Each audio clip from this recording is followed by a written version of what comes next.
What's going on, guys? Welcome back to another episode of the Strong Life Podcast. I'm with my friend Joel Smith from Just Fly Sports. Got a great website, got a great podcast.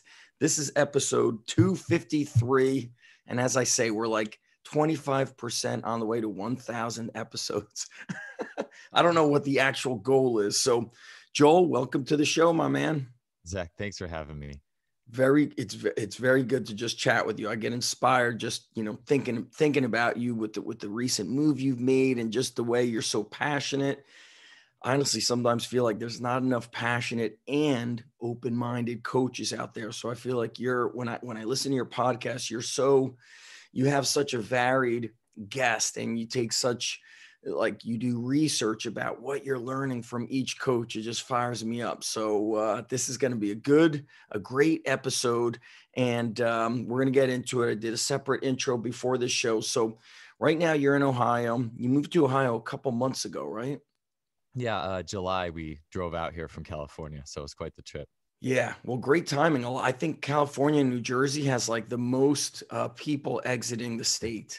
The great exodus. I didn't know New Jersey, but I could see that. I know California people are just leaving in droves, especially young families like mine was kind of so. Young families, gym owners. I spoke with Brett Contreras 3 weeks ago. He moved to Vegas. Oh, really? I didn't know that. He moved to Vegas. He said, man, California just does not support the entrepreneur and the business owner. He's like, they're just super expensive. My buddy Alan Cosgrove with the gym down in SoCal also, it's been rough, man. So you made a great move. And when you and I first started chatting, probably, I don't know, it feels like a couple of years ago, you were a full-time track and field coach at a Division I university. What university were you at? Yeah, I was at Cal or UC Berkeley, and I was actually a strength coach there. I did club track coaching on the side, but Gotcha. I didn't actually. Yeah. Okay. I was a track coach before then. I thought that you were a track coach and also doing the strength and conditioning for the track team. Oh yeah, no. So well, if it's good, if you thought that, that's a good thing, because I think that means I was at the top of my track and field game, or maybe I was very. So yeah, that was just doing the strength there. So I always had wanted to be a D1 track coach, but actually that didn't really materialize the way things panned out. But that was okay. Right. One of the guys that I used to coach, I coached him in high school, then college, then he was a coach at my gym. He went on to become a jumps coach and the strength coach. He got into strength and conditioning, but he fell in love with track and field and started getting mentored by guys like Bushnechter and fell in love with it. And then his last coaching position was track and field coach, jumps and strength coach for them. But then with all this COVID stuff, he lost that job. And now, he's got his MBA and he wants to get into administration or possibly law school. It's been a bit heartbreaking, Joel. I'm sure you feel the same way. You probably know more because you really, your podcast is just quite hefty, but I feel like you probably know more guys that lost their coaching jobs. And even in that NorCal area, a lot of, teams and coaches were cut. So it's been heartbreaking to see that. Yeah, it'll be really interesting, I think, to see what happens. Not even now, but even in just like 5 and 10 years, because especially in the university bubble, I think a lot of these colleges are just like taking out big loans, writing big check, like to try to keep the ship. Like there's a lot of stuff being done to keep the ship afloat. Right. I mean, you could make you could expand that out to any level of college or government or anything. So it'll be interesting to see on the sport level, what will these positions be like in 5 years? And so to me, I think a lot of it's like diversifying like an investment, you're diversifying your skill set. You can do not just coaching, but you can write, you can do just different things. And so, I've heard the same thing, coaches and programs getting cuts, the one that really kills me, like especially track programs just being near and dear to my heart. And that always causes a ruckus, and for a good reason, but it's just like, this school, it's hard. So it's been a hard time for everybody. Well, we're a bit in the same boat because track and field and wrestling seem to be on that list. There was a wrestling program up in NorCal. I wish I could remember which university it was. It was a girls. Nope, it wasn't a girls team. This is what it was. It was a men's team. they had resurrected it. I'm about to say it was like UC Davis, I think. And their coach, he was our Olympic coach for the women's Olympic team. He was out of Colorado. He was an Iowa guy who trained under Dan Gable. So he was a legendary guy. And his whole family made the move, to Northern California. And supposedly there was no warning when like COVID started kicking in. It was maybe September or something. They cut the program. That's where it's the toughest, right, Joel? Where you have a family and then that gets cut. A guy like that could move somewhere else and get hired somewhere else, but it's tough on the kids. Yeah. But when did you get into online coaching and building up Just Fly Sports? When did that start for you? It started in 2011, actually. Okay. And that started before I was even at Cal. I was at Wilmington College of Ohio. So I coached there I'm 37 now. I coached at Cal for 8 years. I coached at Wilmington for 4 years and Wisconsin lacrosse while I was in grad school for 2. And when I was at Wilmington, I realized, and it's really actually good that all this happened. Were you a track coach there or a strength coach? That's where I was a track coach, but I also was the strength coach. Yes. Although it was a small school, so it wasn't like I'm not working with every team. I'm basically working with the teams that won. I'm handling the interns. Basketball was the team that I probably really worked with the most extensively year round. Okay. And it's just one of those things too, where I think, Division III, it's interesting. Like that's where you get the football coaches are handling a lot of the strength themselves. And that's a whole nother discussion. Cause I do think about that. We could talk about that. It's like the idea that, well, if the sport coaches really knew what they were doing, then we wouldn't need the strength coach. Right. But that's like, then you see some of the things that are happening on the high school level that I'm sure you're familiar with. And then even D3, I mean, there was a guy there that they maxed out in squats the first day. That's common. Some guy like jacked his back up and was out for the season, and just stuff like that is just crazy. So anyways, you got to kind of see that firsthand. But I was 3 years into those 4. I just got to that point where working at this small school, tuition driven, they make money and stay afloat by getting kids in the door. And again, it's been a while since I've been there. I'm not trying to talk trash on any school. I just think that there is a paradigm of Division III schools in general, small schools, that they rely on kids to come in and pay tuition who want to play sports still. Right. And that's a huge driver. And there's something that just wasn't hitting home that made me feel good at the end of the day. I do not want to build my life or career on this. And then there's the thoughts of moving up to D1, but it's like, even then you're still not going to get paid a lot on that entry level unless you're Power 5. You're not really making a lot of money, and you're recruiting all these nights, and you're just always traveling. And I think it got to this point where I'd always wanted to start a website. I'd always wanted to write books and do these things. And it finally got so difficult there for me mentally and emotionally, and just not getting paid anything. I'm like, I have to start something. Right. And I've been writing actually since I was 23 on a blog. And so I had a little following, and then I just put that I got a javelin thrower of mine who was a communications and graphic arts and all these things. Jake Clark, he was like 21 or 22. We just started the site, and I was 27. We just started it, and it's just been rolling and slowly gaining steam from there. No like big draconian, like until probably I wrote Speed Strength, but it just steadily grew and grew each year. Well, your podcast has had a pretty big following before you even wrote the book. How old is your book? Oh yeah. It's December 2018. So we're coming up 2 years. But I feel like your podcast was pumping. You were very consistent. You still have the partner with the website or no? Oh yeah. We've been rocking and rolling. We have been an awesome team. He's all the qualities that I'm not. I'm like go detail oriented, just blast it out there type person. And he like can go through the details very. He just has a very great knowledge of the nuts and bolts of all these little things that I could never deal with.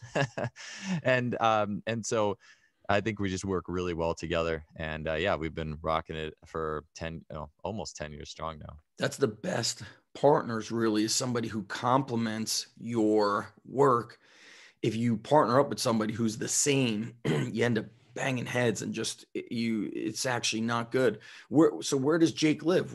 You guys are just fully online. So where does he live? Well, ironically, he is in Ohio here. And that's not why I moved back here, but It was one of the perks, because literally he's 20 minutes from my house now. Nice. It's crazy. And where it used to be, I would see him once a year. We'd just go out, I'd be back from visiting and we'd go out and grab some coffee or something. Yeah. So it's great now. Yeah. having the gym too. I'm sure we'll get to that, but he can pop in, do videos or pictures, and it's like huge. That's what we were hoping for the whole time. So it's going to be really exciting. For content, having somebody who's close by is crucial. So let me back up a second, Joel. So you were in Ohio, and then why did you move to California? You got the strength coach job at UC Berkeley? Yeah. So this was like, I've had a few of these moments in my life where it's just like things seem to be going in a not good direction, or not seem, they are going in a bad direction. And then like, you could say whoever, universe, God, whatever your belief, like I do believe in a higher power. And it's like something always conspires to just get you on the next track. It's happened to me multiple times. It happened to me in grad school, getting the job at Wilmington. And it happened to me at Wilmington where, I don't know, it was kind of at the end of my rope, just my job there. Recruiting hadn't been going well, actually was going well, but you knew you needed to move on. Yeah. And so I had just started Just Fly Sports, and I got a call basically out of the blue, or an email just completely out of the blue. Like no, I mean, and this is the thing, so many people are trying to get on that carousel, getting into a university, getting into that job. I just got an email saying, hey, we like your website. We like your blog. We need a strength coach specifically for track and field. Are you interested? Who sent the email? It was a coach named Matt Chisholm, which ironically, he actually doesn't even coach anymore. He got into business the year after, literally 1 year in, he left and got into business. So he was a track coach there? Yeah, he was a track coach there. And so he reaches out to you and says, I've been reading your website. We've got an opening for strength and conditioning for track and field. Yes. And that was it. And it's so funny because it was at Wilmington. Like the AD is like, oh, it can't be Cal. It's got to be like Caltech. Like he couldn't believe that it was, no one from a D3 school would ever go to a D1 Power 5. Like, and I don't know how often in history that even does happen, but that was, and I tell you, I had so many lessons I needed to learn being a strength coach, and really just being a college strength coach versus, we can get into that too. Cause I had a lot of selfishness that revolved around just being a track coach and having the high performers and paying attention to them and not paying attention to the little guy, so to speak, which that whole next 8 years was everything to do with just, every athlete equal importance. I'm not there. I'm not the one standing on the podium or watching that, it's not that I would be the coach, but you know what I'm saying? Like, so that was it, man. That's funny. Yeah, got the job, drove across the country, packed all my stuff up in 2 days, and I was out. So and were you married at the time or? No, well, I was dating my future wife. And so that was actually a hard time for her because I'm interviewing in Missouri. I was just at that point in Wilmington, I was just interviewing for different jobs. And I was interviewing in a D2 school in Missouri for track, which would have been a big step up. I mean, it would have been a substantial step up. Yeah. But I don't know. It's like funny. I was just driving out there. I was like, man, this place is in the middle of nowhere. Is Missouri S&T, like just dead in the middle of Missouri, nothing going on. And I just remember I was waiting to hear back from them as I was waiting to hear back from Cal. And I was really hoping actually that they wouldn't give me the job and that, cause I didn't want to take that. It just really worked out. And then, so my wife and I, we eventually got married, a year, just a little under a year into my time at Cal. Then she moved out there. So she stayed in Ohio. Yeah. Well, and what was she doing? Was she working full time? Yeah, she was working at the Alzheimer's Association of Cincinnati. So doing that, and she quit her job to, move across the country and hang out with me in San Francisco. That's crazy. So, what's so funny too is around this time. So what's today's date? Well, today's the 30th. So that's how I was hired at Rutgers. I think I got like a text message on like the 28th. I remember it was like, 2 days after Christmas, something like that. And the text was like, strength coach leaving. We need you. That was it. It was so funny. And it's like, I think I was doing like a Facebook Live while I got the text message.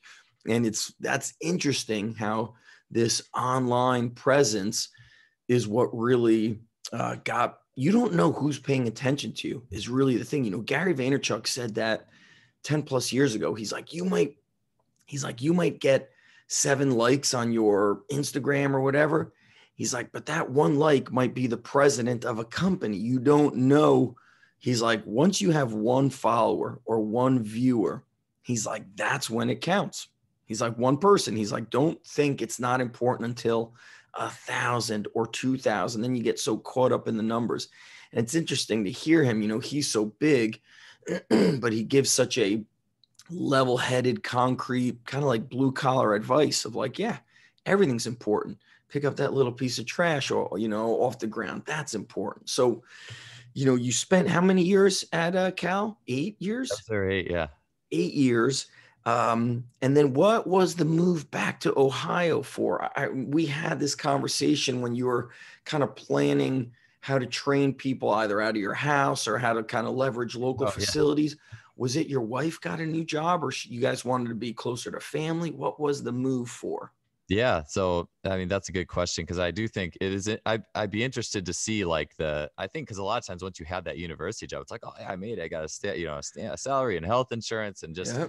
But I think there's a few reasons, and it was funny because I remember a couple of years ago saying, okay, I'm thinking about leaving and starting a gym, and that's the type of all these articles are coming saying, no, don't do it, don't do it. And I know, and I'm glad you actually talked me out of that because I'm in a really good situation now, and I actually did realize through talking to you and then as well as reading some of those other articles, and I know a few other gym owners that starting a gym was probably not in my best interest, especially having a young family. I would have probably worked 100 hours a week and just sent myself to the emergency room. So even though Ohio was at the forefront of opening back up during COVID, they sued the state department of health and the governor.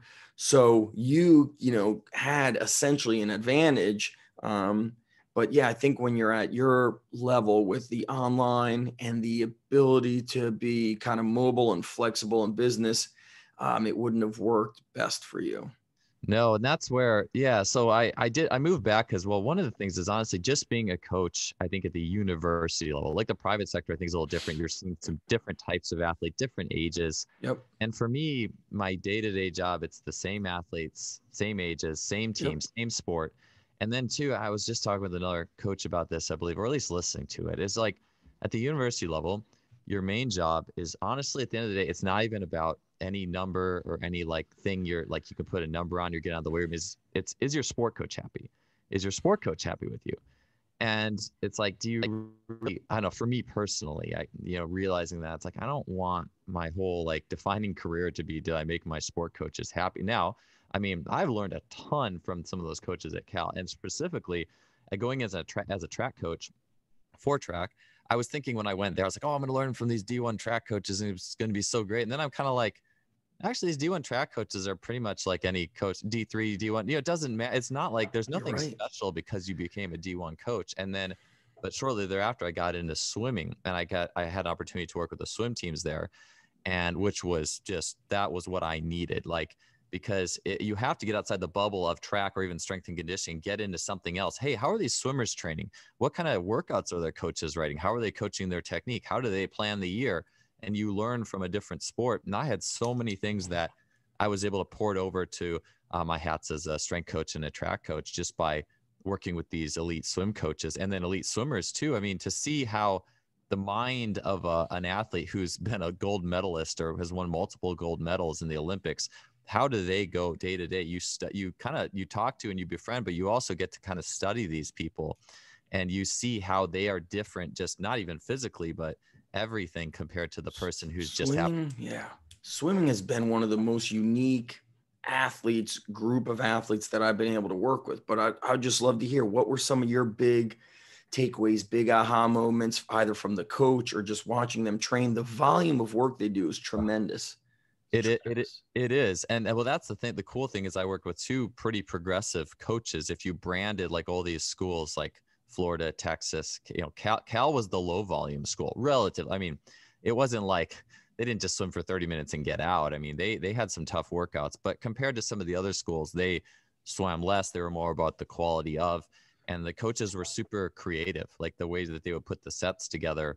I had an Instagram post about 2 years ago. It's called like second generation contrast training that I was inspired by watching a swim practice. I wouldn't have got that idea anywhere else. And it was the idea of, I mean, they didn't do it specifically like this, but just to me, it was like think about doing like you do like a French contrast circuit, you're doing like a squat, a jump, a fast lift and a fast jump. And usually it's like, okay, we'll just do that 3 times and then we're done. And maybe we'll go to another version of it. But for them, it was kind of like, hey, let's do this cluster a few times. Let's do a little kick set in between. And then we're going to go back to the cluster. And then we're going to go back to the cluster kick. Of what? Like lifting exercises? So in the water, I mean, I couldn't say for sure, but let's just say the cluster is like, we're going to do 15 meters off the wall with socks on. Like the socks make your feet not able to like kick very well. So you have to use your upper body more. Then we're going to go 15 off the wall with fins on. Then we're going to go 15 off the wall regular. And then you're going to swim fast to 25 and put it all together. Then we're going to do like and again, this is probably not the actual set. This is just what my mind kind of picked up. Then we're going to do like a 50 kick to like kind of shake it all out. And then we'll start over again. So just for me, it was like more like, how are these, it's all based off the skill. So how are we using different things to hit that skill? And then just not just going to the next set of things, but let's go back to it. But and so in the gym, for example, what I might do is we're going to do, let's say we're doing squat cleans and box jumps, just to keep it simple. And we're going to do 3 rounds of that. And then we're going to do like a longer sprint. Like we're going to go 200 meters and just kind of shake it out, so to speak. And then we're going to come back to that complex of squat cleans and box jumps. And then we'll go back to the 200 rather than just, hey, let's just do these 3 sets and be done with it. Again, I'm not saying one's better than the other. Sure. I'm saying to keep that novelty going, to keep the athlete engaged. I think that was huge. That was a big thing I learned too. Swim coaches, because it's kind of a tough, and I wouldn't want to say boring, but I mean, a 2-hour practice can be mundane. You're staring that black line. And so to see those coaches who could creatively come up with ways to keep the athlete just mentally engaged the whole time. That's become the bedrock to me, is not a set or a rep. Is the athlete in almost, I would call it like a trance state. I was reading a book on self-hypnosis, and it talks about brain waves. And it's almost like, dude, you got to get down on the brain waves a little bit into this steady bought in zone. And once that's there, now we can train. If that's not there, you're just kind of playing around, like nothing's going to hit home truly. And so that emotional state, to maintain that through a practice is big. So a couple things that like that's almost sounds like the coach was like implementing, the optimal of Charlie Francis. Once you slow down or about to slow down, we're done. And then the conjugate method, Louis Simmons, in the early days of me chatting with him in the early 2000s, he mentions it now, but he always mentioned it during phone conversations about how all the wrestlers and the fighters are so eccentric, that they were like he was basically saying they're crazy. So I have to do crazy things. Interesting. And they believe in it. He's like, so Mark Bell told me that when he was in pro wrestling, Louis would do things like 10 exercises as a circuit, 1 minute each. A minute of band box squats, a minute of glute ham raises, a minute of dumbbell benching, a minute of cable, work, a minute of abs, then a minute of sleds, a minute of battle ropes. And now I realize that when I got to the Division I level, they were even crazier, a lot of those guys. And some of them who kind of watched, how you could see what the Olympic guy or the pro guy's doing. And, we always, strength coaches get so on the case of this about, why are these guys bouncing on a physio ball or doing this? And it's like, the reason why is because they believe it works. And if they believe it works, you've given them confidence. And the worst thing you could have is an athlete who doesn't believe in himself or believe in herself. So if they believe in it, you've had a training effect. And so, I had some kids that just didn't believe in box squats and cleans and pull-ups. They wanted to stand on a balance board and have a med ball thrown at them. And they wanted to bench with one arm while pulling the band on, they wanted weird, eccentric stuff. And it's so interesting to hear, like, I've trained a couple swimmers that went to big Division I schools. They did not continue swimming. And you saying that, Joel, I wonder if they just were like so tired of doing the same stuff. Like you just said, swimming with socks on. That's wild. And I think athletes, when they burn out emotionally, they're done. They will not progress. They're not excited about it. That's the one thing with swimming I know is compared to track even more is more swimmers, I don't want to get us too much, but like more swimmers when they were done with their college year would just be done with swimming, like period. They do everything else. They lift weights, they'd run, they did not want to like look at that black line again for whatever reason. I think it's just because it's so hard. It was so much demand to be that good. It's a tough sport. And versus 6 a.m. in the water. Yeah. Like I have a kid, we train at 9 a.m. on Saturdays. He trains from like 6 to 8:30 and then from the pool drives straight to the gym. And I'm like, Jesus, like that means on Friday night, I don't know what time you got to get to bed, but you're waking up at probably 5:15, maybe 5 Oh yeah, a.m. it's super hard, man. It's super hard. And did you feel like the swimmers put on muscle? I mean, they put on muscle so easily that you have to really be careful of like repetition method. And then swimming, I think being in the water spikes their metabolism. They're so hungry that they consume so many calories that their bodies build muscle from swimming. It's a resistance. Swimming is the repeated effort, essentially, in resistance of water. That's your resistance. So they build muscle. Yeah, Some of the swimmers I trained were jacked. oh yeah, there's some of the most jacked athletes I've ever worked with have been swimmers. I mean, not even close. And it's interesting to see like I also worked with water polo there, and like you talked about that repetition. It's like every guy who did water polo's triceps were like pretty jacked. No matter, it's just like because that's the main muscle, I Right, guess. because they're like Treading water, yeah, pushing the water. continually treading water, probably fighting each other too. But like Yeah, just that, it's like even like hard gainers, you know, they still have a little good tricep there just no from doubt. having to do that all They the time. say a code word for water polo is like underwater combat specialist. Yeah, yeah, Because definitely. because they're fighting underwater. There's if you like Google underground strength gym swimming and you Google image it, you'll see this kid that we trained.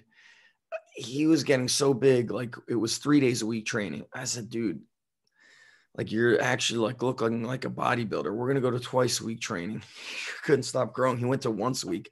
So there's a photo of him like lined up with the swimmers, and he's just like, it looks like we superimposed him in the photo. Everybody else looks like a stick figure, and then he's just like jacked. He was getting so big that we had to reduce his training to once a week. Everything had to be like sub max. He couldn't do any repetition method. But now that like I'm smarter, I'm like, well, you're training sometimes 2 hours a day. So that's all the volume of reps. And then they're eating like crazy. The swimmers have like the wildest appetite. So, all right, let's jump now. Let's like get off the swimming topic, Joel. So you get to Ohio and you got the online business. You know, there's a lot of coaches out there that don't have an online business, let alone juggle both, you know, doing in-person training. That was actually the model Ryan Lee kind of presented to coaches in the early 2000s was don't burn yourself out coaching, you know, 8 hours a day. Why don't you do 3 to 4 hours in person, 3 to 4 hours online? So you get to Ohio, you know, we had a conversation. You were going to almost like rent space or partner with an existing facility and maybe just train athletes 1 hour a day. We kind of were brainstorming stuff. How did this opportunity come about where now you're kind of like the director of sport performance in a fitness facility? How did that come about, especially during this time? You know, I can't imagine hiring people during this time, but you know, it's working for you. So how did that happen? Yeah, so super unique. Again, this is one of those things where everything just landed, man. Right. So because I made the jump and like I kind of talked about, I really have tried to diversify myself and getting in the online space. And the podcast actually, I would say, has been the biggest help for me, just getting people to know what I'm doing. And I find the cool thing with the podcast is when you put something up for free so much, I think people are more readily just wanting to help you by buying your products because even if the product's, you know, not, I mean, and I did pride myself in being good with speed strength as thorough as I could. I do believe it's awesome, but like, it's almost like people are so happy that you've done this that they are more willing to, they're just like, hey, you got a book? I'll buy it. Like, thank you. It's like you're building this community Yes. and that's been awesome. Like that's been the biggest actually business move I could have made was start that The podcast. podcast. How many years have you had the podcast? It's been 4. So almost like you're at 250 episodes or so. I'm at like 230 something. Yeah, I haven't done, you know, there's times where like I don't get to one a week. There's times where it doesn't go up for a month. Like when I'm going crazy coaching and, you know, Yeah. coaching 9 groups a day. So I started it without even having like a name for it. I didn't even have it on Apple. I was posting the video to YouTube. So you've been 4 years. You're very consistent with your podcast. And so the person reached out to you or heard you move to Ohio? Yeah. So what happened was I'd moved And literally, as I'm driving across the country, kind of like journaling my thoughts on the last few years and where I'm headed and what my mission is and all this stuff, trying to kind of say, okay, here's all my other jobs and here's what I learned at all of them and here's where I think I'm going to go. And then also just trying to think, well, what am I going to do? Am I going to train people out of my garage? Am I going to try to contract out of a gym? Like it's like I've heard that's a thing, like contracting out. And I have a fair amount of online clients I work with, so that's kind of a huge baseline for me as it stands. And that's, I mean, really, if we're talking efficiency, that's almost one of the most efficient, I believe, ways to train people in terms of just amount of time you put in, amount of work you, because you're not necessarily sitting there, watching any reps or anything. You're just writing the program. People are usually self-motivated to get it done. What do you use to write programs? Are you using True Coach or Train Heroic? Or Train Heroic I've used for a while. Nice. Yeah. Cool, So that's been really helpful. Yeah. But I'm working through all that. And anyways, I get a Instagram message saying, hey, I heard you're moving to Cincinnati. I literally just made a post like 2 days prior. It had like a picture of my last day at Cal, and I'm getting ready to move there. And this guy says, hey, I saw you left. My gym is in Cincinnati. Do you want us to come and get a workout in and see our facility? And then again, this is where things align. Yeah. I'm hanging out at my sister-in-law's house as we're like kind of looking for houses and things like that. And this gym is 5 minutes from where I'm staying, like just almost a walk, like a long walk. It was right there. And so I go in to work out with this guy the first time. Just, I love the vibe of the gym, kind of like the ambiance, just everything just looks really, why did you love it? What was about? It's interesting to hear about like what makes people like gyms. How big was it? What did it look like? It was a smaller warehouse gym. It had three main areas. One was like a small, like traditional lifting room. One was like a big room with like monkey bars and racks, like that kind of monkey bar rack vibe. And then there was another room that was all turf. And, none of them were truly huge. Maybe you had 20 meters to sprint in one of the rooms tops. It wasn't big, but I like just like the organic, like it was like pictures of all the members on the walls, like more like almost not graffiti on the wall necessarily, but kind of like that real organic feel to it. You could tell it was a very strong community. Yes. And basically things went from there. And so I got a deal where I'm not their like head of sports performance or anything. I basically contract out. I have a really a good deal worked out with them where we're basically partnering, and my brand logo is on their main sign. So I was going to run my podcast out of there, but I actually found my basement worked spectacularly for that because of all the insulation. It's awesome. The audio is actually fantastic here when my kids aren't running around upstairs. So I basically train people there. Really, like you said, with Ryan Lee, I only train there about 2 hours a day. I'm training people there. And Perfect. Then I'm working out there. I have a training partner, and the rest of my day is devoted to working with online clients, coming up with podcast ideas, trying to get products out, those kind of things. So it's a nice balance. I think that if I was training people for 4 hours a day, 5, I think I'd start to slowly lose my mind a little bit. You need that time. It's tough. On the other side, is tough. It takes a lot of energy. 2 hours is actually great. When I'm not at the high school, I do 3 hours at my gym. Fridays, I do 2 hours. Saturday is 1 hour. But when I'm at the high school, I'm now racking up a lot of hours. So yeah, who do you train? Just athletes or anybody or groups? How does it work? Yeah. So right now it's just athletes. I mean, I do a little bit of work as kind of a specialist in the sense of I have a lot of training in like the foot, the lower leg, Gary Ward stuff with the wedges. Yes. And I also have an ARP wave or a DC stim unit. So I also will work if someone has like a foot or knee or ankle or issue. I'll work with them. Like my first client was someone with plantar fasciitis. And actually the unfortunate thing, it's not unfortunate, it's good. I did such a good job. I fixed him in like 2 sessions, and then, it's good. You fix someone in 2 sessions and they don't need you again. That's the ideal. Right? What did you mention again? So you've got the, so what do you use? A power dot and something else you mentioned. You'd mentioned this to me before with my knee. It's called the ARP wave. So it's kind of like a power dot is a DC stim. ARP? Like, what is it called? ARP? ARP. So ARP wave. Yeah. Now that there's a lot of other units coming out that are like that, like the Newbie, if any people has heard of that, but it's and these are more expensive, like a power dot or I don't even what those types of things are like $400. Yeah, I have one. That's expensive enough. Yeah, these like, I mean, we're talking like 10 grand for these types of things or more. And so, but what does it do?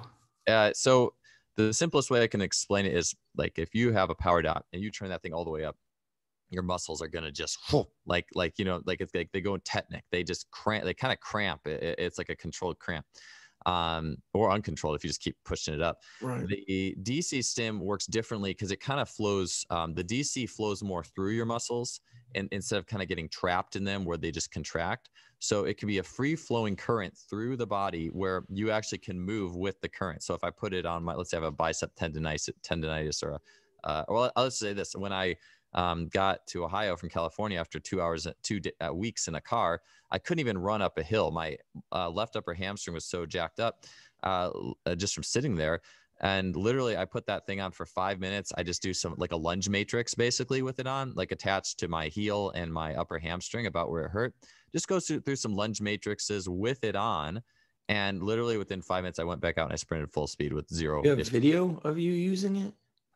There's, I mean, if you YouTube ARP Wave or New some of these, yeah, it's pretty wild. Like the first time I had it, that current on me, like, yeah, this is different. This is way different than anything I've ever used, and instantly you feel better. It's not like with the power dot type stuff or the AC or the tens, like it's kind of like you do it and it's like a training stimulus. You have to kind of wait and hope it made you better for the most part. It's not as much you get done with it right away. Or maybe it can be, that stuff can be like a flush, it gets blood in the area, but this stuff will neurologically reorganize. Basically, if there's like nerves that are not firing correctly, they've dropped out of sync, out of sequence, it basically is like an added hookup to your brain to reintegrate all that muscular pattern neurologically. I bet. Like I remember, I was telling you about my knee. You know, as my knee has gotten worse, like my right calf has atrophied. Like you could just tell, like things are stopping, not working. There's some sort of like nerve block going on, or just I don't know exactly what's going on, but I could see how that would help. And you know, you mentioned the foot too. Like that's always really interesting. One of the swimmers I train, he broke his ankle as a kid, like 6, 7. So now, he's 18. So we're talking like 11 years ago. His one foot is like this. It looks like, I would imagine, what a woman's foot looks like in high heels. His toes are just squeezed together. And I'm like, dude, I think that is then like negatively impacting like I don't know if the right word is like the mobility of his Achilles. He's really struggles to squat. And so I'm like, man, you got to roll out the feet, toe spreaders. But the doctor was like, we could do surgery to fix this. I'm like, I don't know if we want to jump right to that. Yeah. So that happens way too fast too often. Yeah. Have you ever seen somebody whose foot, I mean, I could even text you his foot, the photo of it. It's crazy how it's like glued together. And I assumed it wouldn't look that way. He's a swimmer. So he's always out of shoes. He's a lifeguard on the beach. So you're on the sand, your feet are working and opening up. Have you seen anything like that? Like those feet that are like crunched together? Not necessarily crunched together. And I have to see a picture, but I think that the big thing is, does the foot, just to keep it as simple as possible, there's either pronation or supination. And supination is like, this is an exaggerated version, but supination is like a high locked arch. So think of someone who's got a high arch and their foot's real stiff and the arch doesn't really want to drop. A pronated foot is more of a flat foot, not necessarily, but basically an arch that's more drop. I'm listening. I'm going to try to find the photo too, but I'm listening to you. Yeah. So with the problem is everyone just seems to think flat feet is bad. Flat feet is not necessarily a bad thing. In fact, some of the fastest and most explosive and powerful athletes have flat feet. Do you have your phone on you, Joel? I do. If you want to send it my way, yeah. I'm not going to post these photos to the internet, but you'll be able to see the one foot compared to the other foot. You'll see his left foot, how the toes are basically like they're not spread. The big toe is inverted. You see it? Oh, there it is. Okay. Oh wow. Be here. Oh wow, as in holy shit.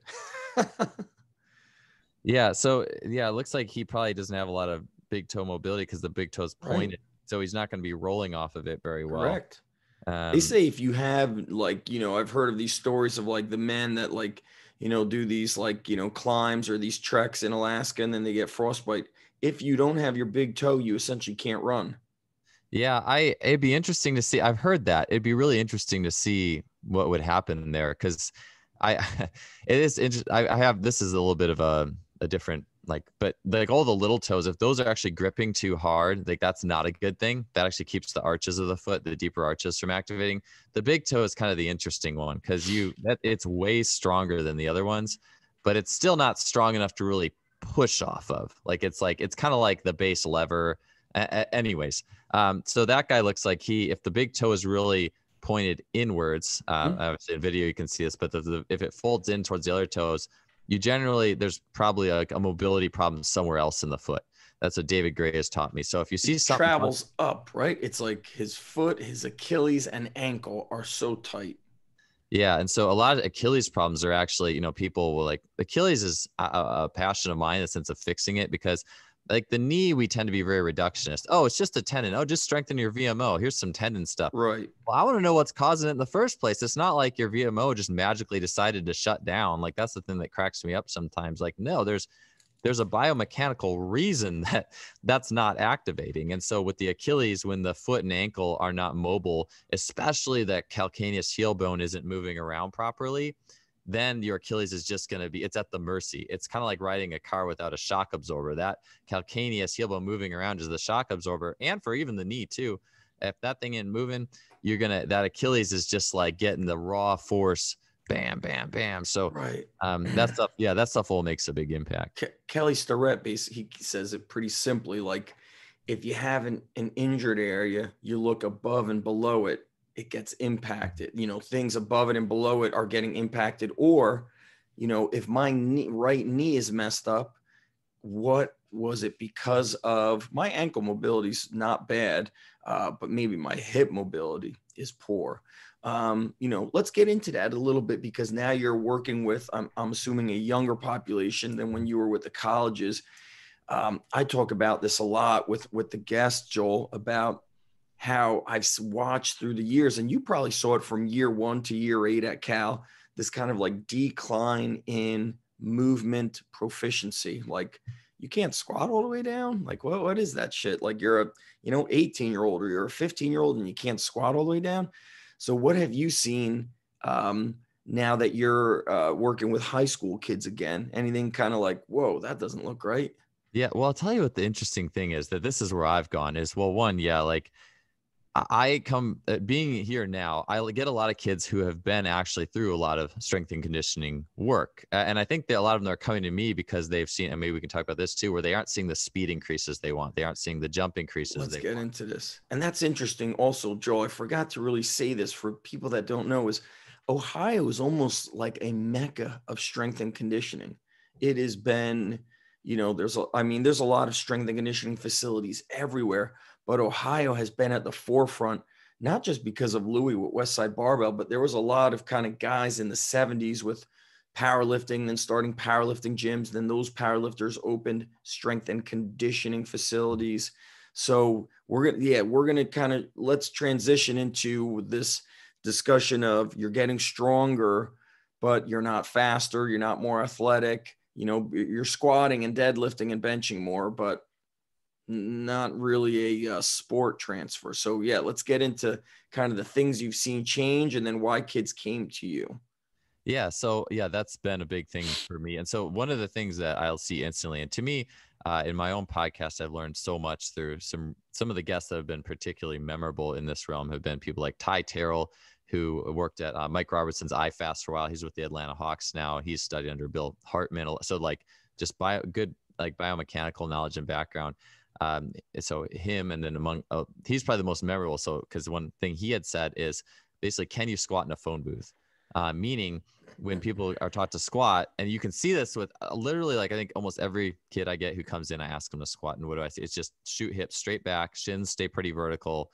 Oftentimes a lot of spinal hyperextension and impingement, so they're like hyperarching their back, and I'm like, does anyone not coach this way? In the sense that and what happens with that is, like, for example, one of the first athletes I started working with, he came to me because he wanted to get a little bit faster.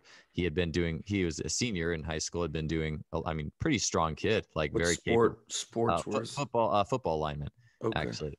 And so looking at things like his vertical jump, though, and this is one of the easiest ways to assess it, ask someone who only squats with their hips back and leaves their shin vertical to do a vertical jump. And I would even see this in swimmers sometimes whose feet didn't really work too well, but like to jump high, the knees have to actually come forward. Like it's not like a squat. You could say, oh, just sit back and just, what happens if you just sit back is your lower back and hips will take the load. No, that's not a bad thing, but if you keep doing that, your knees and your lower legs are going to get weaker. And that was Ben Patrick, who's the knees over toes guy. Yes. That he said when he was on my podcast is like this thing where we just become more hip dominant over time in the weight room, and we leave out the knees and the feet. And so you eventually have this athlete that can sit back and squat a lot, and they can maybe like arch up their back real hard and get their back real tense and brace and handle heavy weight.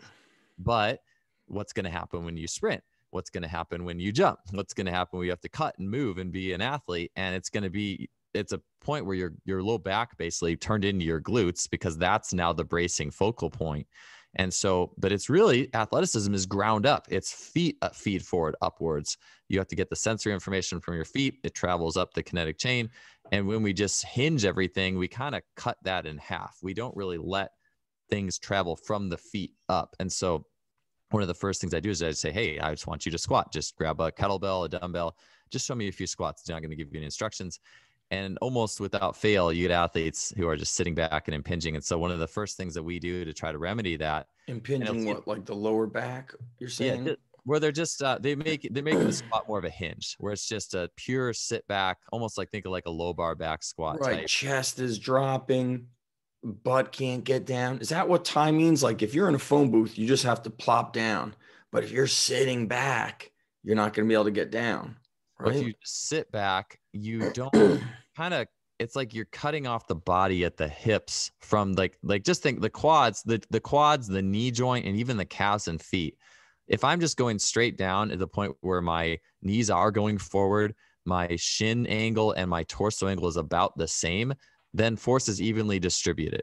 And that's most, Jay Schrader talked about how a lot of sport happens at 90-degree angles. I don't think it's really truly that. But I do think there's congruency of angles in a lot of things. If I watch an athlete, and I wrote about this in my book, Speed Strength, if I watch an athlete accelerate, their shin angle and their torso angles are going to be about the same. Yeah. If there's a big discrepancy between those, well, one, you're probably just not going to be able to move very well.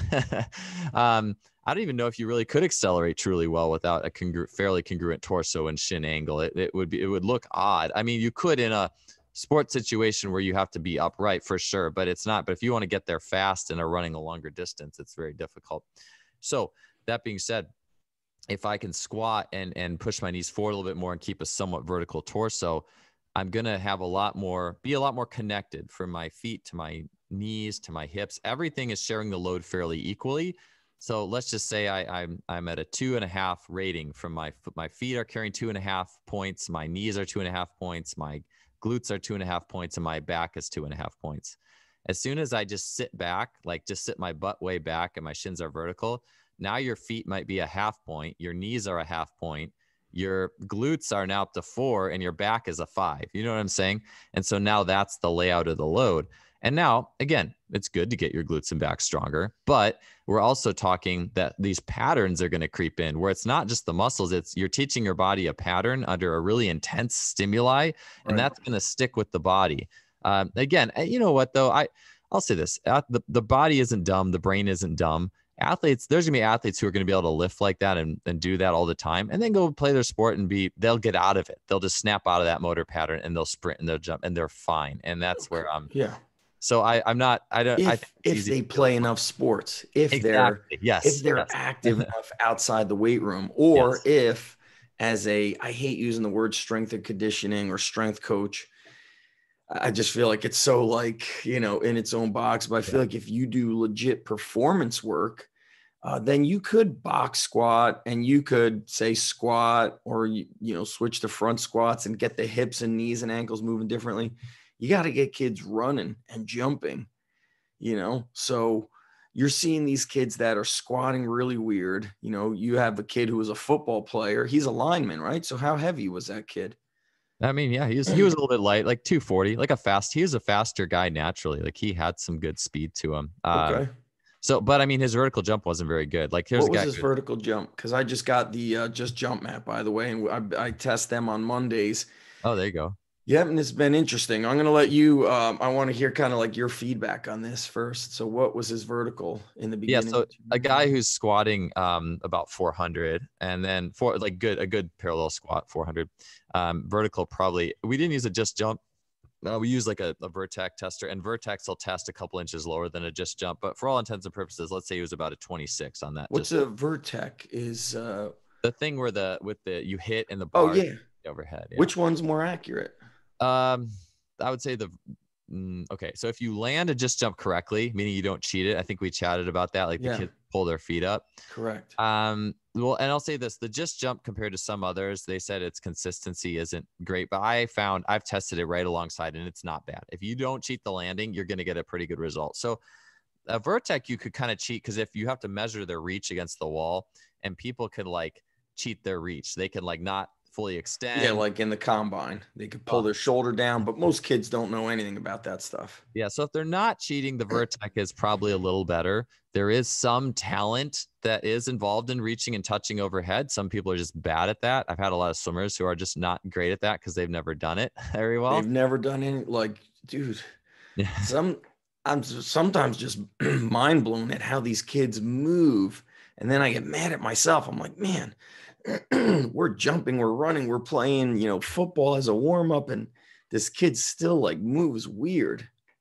Yeah. Oh yeah. No, and I was just talking with I just did a podcast with Rob Assis talking about he works with high school jumpers, and even he's saying, look, I got so many kids who can't even skip. And if you can't skip, like I could teach it to you a little bit, but you always wonder how much can we really get at this? Because you didn't do it when you were, 3, 4, 5, 6, 7. Like you Dude, didn't do it. And how much can we really get back at this point? It's phys ed is like, I'm like, when a high school kid can't jump rope, I just start screaming, phys ed is dead. Like Jason's dead. Like, I'm like, how can't you jump rope? So, okay, this kid had like a 26-inch vert, squats 405. What would you have preferred him to be if he squats 405? What would you think it should be optimally? I mean, different athletes are different. So different athletes who are just super springy through their feet. Like I would be an epitome of this. Like my best jump on the Just Jump, and not amazing, but I did 35 when I was about 26 years old. Damn.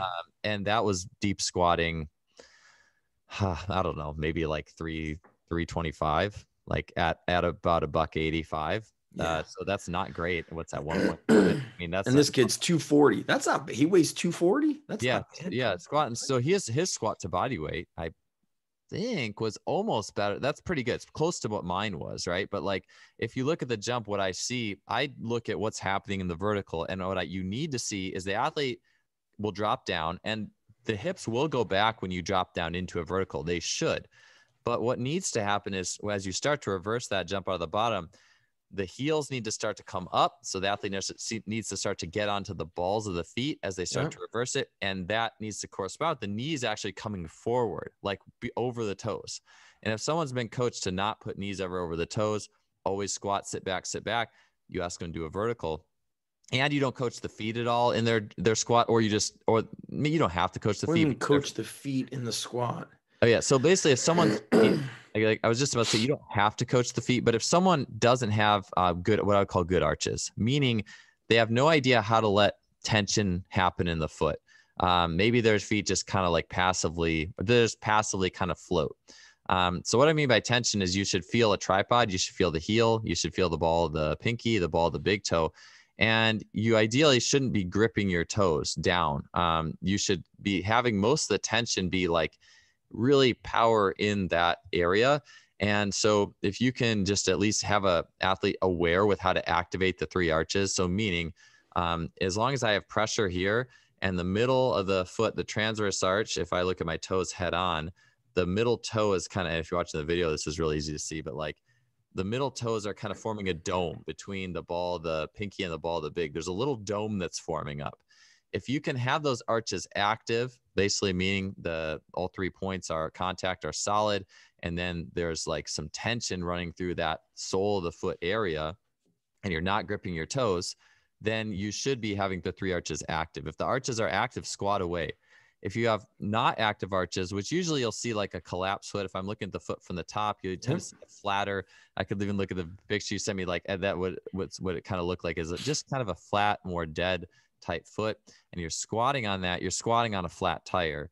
And then you're going to have to compensate by more strength in the muscles of the upper body. So the quads have to get bigger, the glutes have to get bigger, the back has to get bigger to make up for the fact that you really don't have a lot of fascial tension coming up from the ground. And I'm not saying that's a bad thing, but the body will always find a way to get the job done. If I don't have an active, strong foot and with the arches active, then the body has to wire actually more power to the hip to get the job done. And that's why you can study sprinters who might have a hurt foot. If you put them on a single leg power test, like a single leg hip thrust for max power, the leg with the hurt foot, the base of the glute or the butt with the hurt foot side will be stronger than the side without the hurt foot. This is compensating for it's got to get stronger. Got to get the job done. You see how like this is why I always try to explain to parents and kids, like, you might be squatting at school, but that's like, I drive, but so does, so-and-so who goes to NASCAR, but I don't enter a NASCAR race. But do you see how our mind thinks when we're watching somebody squat? We're looking at their feet. We're looking at their ankles. We're looking at, foot positioning. A sport coach has no clue what we're saying right now. Their brain just exploded. Kids are squatting. Maybe they're going all the way down, maybe halfway down. Maybe their ankles are collapsing. Maybe on the way up, the knees cave in. But everybody's going to squat. There's not going to be a change for this kid to that kid. And really, the truth is, everybody squats, but then you see this thing going on with the foot. And you might just simply say, listen, I need you to roll your feet out for like 3 minutes each foot on a lacrosse ball every night, or I got to get you to start jumping rope because your feet and ankles are just caving in all the time. Or we're going to just do hip abduction and hip adduction, 20 reps each side, or I'm going to, because your knees keep caving in. I call it like the movie A Beautiful Mind. Remember that movie? Where he sees. I didn't see it, sadly. Oh, you'd love it. Your wife would love it too. It was the guy, Russell Crowe played him. He was a professor at Princeton, the math professor, but everything he saw was like numbers. Just like I'll be like driving, and if I see like logs, I always say I see like tree logs chopped. My brain starts thinking of like how to train with the tree logs. That's how everything he saw was like that. I feel that's how a great performance coach is. These equations are running through your mind when you're watching the person move, so it's just super wild. So you got kids coming to you. Is that what the kids have been coming to you? They've had kind of experience in strength and conditioning, but haven't gotten more athletic, so to speak. I would say that's more the general like want that they tend to have, because I think that's just what happens when you tend to run through a strength program and nothing is really given to the speed. And I'm saying you didn't even have to get into it as deep as I do. I mean, just do sprints and plyometrics and put a focus. Don't just say I value this session because your squat went up. Say, well, I value what we did because we timed your sprint. Your sprint got better, and your jump got better, and your broad jump got better. And I think we just hang our hat too much on. So a lot of it's just naturally those kids who came to me tended to have a little bit more of that, where I tend to prioritize. But I also was able to, it's just a good referral system at the gym. Right. Again, I'm lucky to be where I'm at. And so that's just more the nature of how that I tend to get.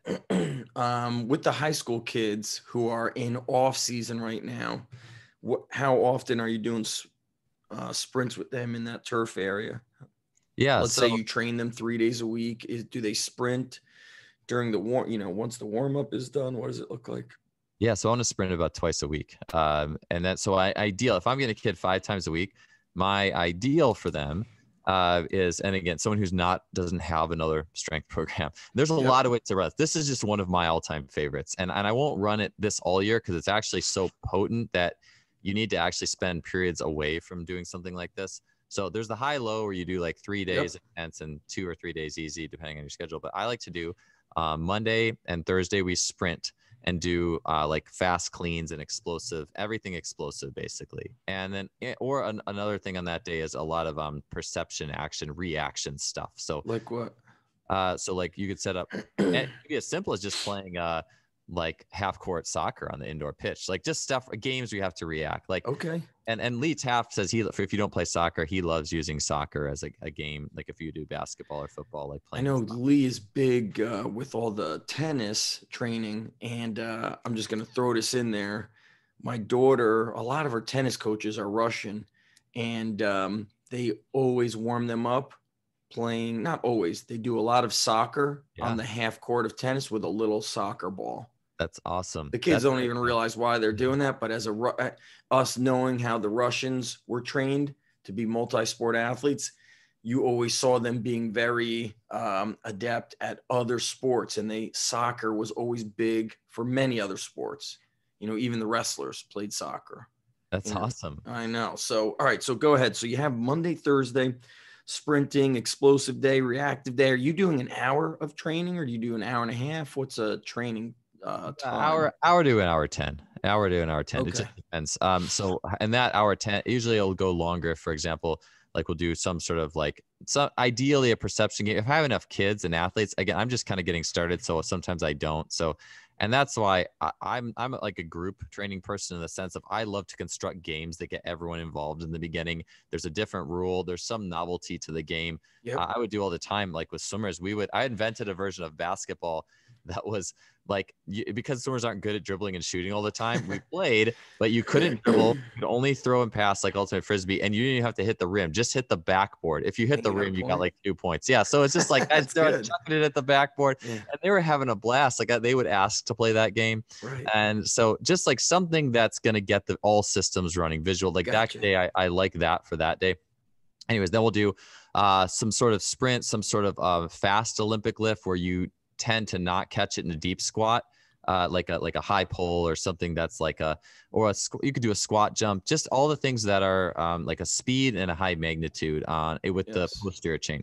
So we'll sprint, and a lot of times we'll do like a 10 one day and we'll do a 20 the other, for example. So just pretty simple, nothing crazy. Or we could do a sled one day, a sled sprint one day, and a 20 the other day, or something like just two. Some people don't like sprinting with the sleds because it kind of like ricochets. Right. So what do you prefer, chains instead, or do you not get caught up in those little nuances? I mean, I think it's not actually sprinting. So regardless, it's going to be a novel stimuli to the body. I am not a big fan of the way that right now our sleds, and more so not the sleds, but the attachments I don't really like if the belt isn't big enough or it's not a harness, that's almost worse than the sled kind of going ka-chunk, ka-chunk, ka-chunk. In that sense. So one thing I do like, actually, I like prowler pushes are not great in the sense that the upper body is locked. You know, you can't rotate. But one thing a Darian Barr taught me is you can do prowler pushes and work on the elbows almost going out to in. And every time you hit the step, the elbows come into the body. They have to snap in. And so a lot of athletes who can't like pressurize can tend to get something good out of that. So, so I'm still kind of managing what the ideal. I mean, I have an exergenie I like. So, I mean, to me, it's not magic. Like something that's either resisted. Well, we'll do the full gamut. We could do resisted. We might do a few bounds. Basically, it's anything that's horizontal, and then a hip dominant type like power speed lift. So the Olympic lifts, when you do them for power and you don't do a deep catch, it is hip dominant. It's a more hip dominant movement. Okay. So we'll do those. And then our squat and bench and push days are Tuesday, Friday. So we'll come back the next day because those are more demanding, generally speaking. But unless you like just bury it on Monday, Thursday, but I never do. I treat those as more open-ended, a little more fun. We're going to stop after you don't get one more sprint. You know, you have to leave gas in the tank, and then we're going to hit it pretty good on those squat bench type days. We'll do vertical jumps on those Tuesday, Fridays. So those are where we will, especially Friday, you can really bury it a little bit because they have a couple of days to recover. And then Wednesday is a recovery day. It's a lot of crawls and med ball and just like it's phys ed basically, or playing some games, some extreme isos that are done pretty easy for recovery. And then if they want, I'll give the kid, like I'll say, hey, here, you can do this workout on Saturday too. Like an extreme iso easy workout. I'll oftentimes say,